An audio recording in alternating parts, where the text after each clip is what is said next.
Hello viewers. In today's video, we will discuss what our feature wishlist is. How can it help us? And if we want to add it to our store, how can we do that? So first of all, I would like to tell you what a wishlist is. Whenever you save any product, it gets added to the wishlist. How exactly do you go about saving that particular product? Let's suppose, for instance, that you are searching for something specific. You will get a collection of products. Now here you have two products. You like this product. If you add it to the wish list, this product will be added to our wish list. If you go to the header, you can see it in the header. We have a wish list icon in the shape of a heart. If you click on it, a page will open where all the products in our wish list will be visible. Now the purpose of adding something to the wish list can be anything for you. You can shortlist products from multiple collections, or you can save any product for your future reference, or maybe you want to keep a product that you are not purchasing right now. You will purchase it later, but instead of searching for it again, it will go into our wish list. So your purpose can be anything. Now on this wish list page, these products are appearing here. Now we will see how these products are showing up. We will look at how this page is created. So we'll go through the process from start to end. Let's suppose we want to create a new page for the wish list. We will go to our WordPress admin dashboard. In the sidebar menu, we will add a new page under pages. And we will give our page a name. Let's suppose the name you want to give is saved listing. We will publish this page. We will carefully view this important page in detail. Right now, the page is completely empty. There are no products showing up on it yet. Now, we need to see how we can fetch the products that we saved to this page. For that, you need to edit this page with Elementor. And in Elementor, we have an element called saved product. You need to place that element on this page, and that element will help you. The products you save will be fetched and displayed on this page. We have an element called saved product. Let's drag and drop it here. We have settings available in the sidebar. We have different styles available. Let's select a style. We have the option for number of products. How many products do you want to display? Let's suppose we select all products. Let's save the settings for this page. If we reload our empty page again, you'll see that the saved products will be visible and displayed on this page, because we've added elements on top of it that basically fetch the saved products. As you can see, our products have appeared.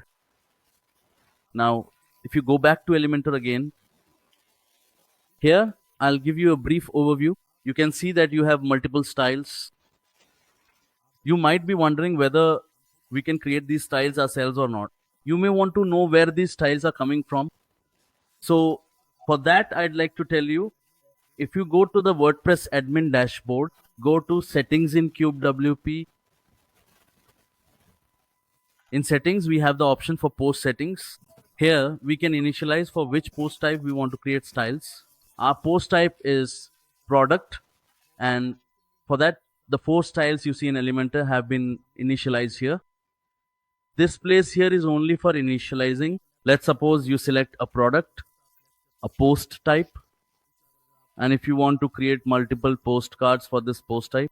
If you want to create 2 styles, then you just need to initialize the styles here as style 1, style 2, separated. You will be able to see here that they will be added. You need to save the settings. Now, we've just initialized the styles. So what do we do to actually create these styles? We need to go to CubeWP and then postcards in the sidebar menu of our WordPress admin dashboard. Here you will see it in the sidebar. First of all, we will select our post type. Let's suppose our post type is product. So as you can see, all 4 styles that we created are being generated here. If you want to make changes in this, you can do so.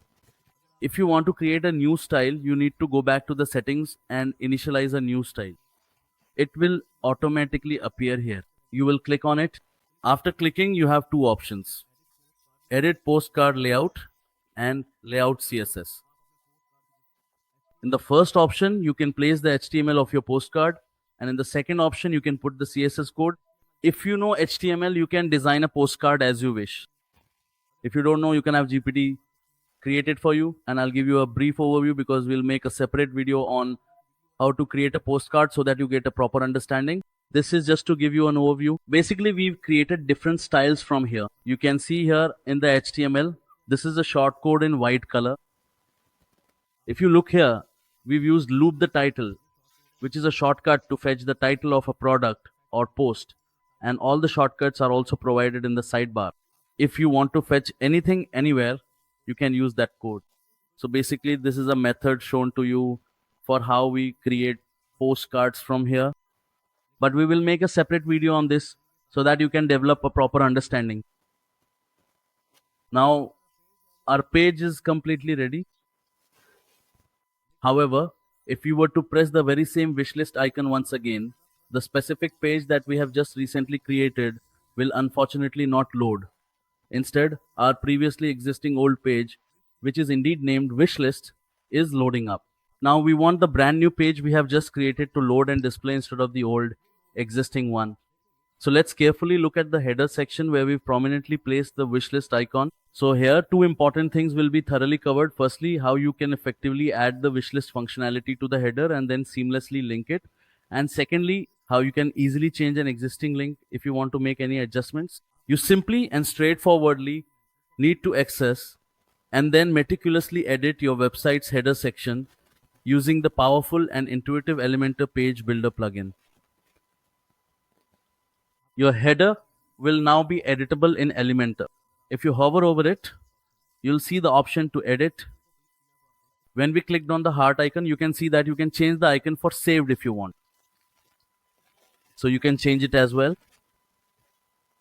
You can see that our icon has been changed. Now here you can see that we have assigned a custom link to this heart icon. The page is named wishlist. Now if we want the page we created as saved listings to open instead of the wishlist page, we'll go back to our WordPress dashboard under pages. We will now proceed to search for the specific page that we have just recently created within the system. The particular page that we have meticulously created is essentially this very one, specifically named saved listings. If we were to view this particular page, this page is showing us the products. So we'll simply copy its slug. Then we'll go to Elementor. In Elementor, the page that's already set is the wish list. Here we'll change it to save listing 2 and save it. Now our settings have been saved. If we were to go back and then reload our web page, all of the settings that we have carefully made will be clearly and accurately reflected here. If you look again, the icon for your page like we changed, the wishlist icon that has also been updated. If you click on it, the page that will open for you will be a new page, the one we created named Save Listing. Now let's suppose, for example, that we were to completely delete this particular element right here. The element specifically designated for the saved listing feature is not even automatically added to our header section.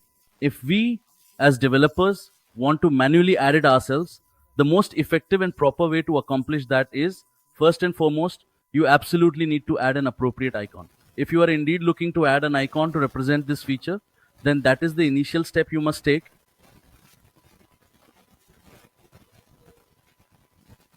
We can easily add any suitable and appropriate icon right here, allowing for a wide range of visual representations. We have added this icon. We can easily change the overall size of the icon, and we can also readily change its specific color, allowing for complete customization. We can also, if we choose, make it appear inline right within the current flow. Now click on this icon again and go to content. As I told you, in content, you can assign a custom link. You have the dynamic option available. Go from here, select the custom link option, and here you just need to paste the Slack link you copied. We will publish this page with the settings we have made.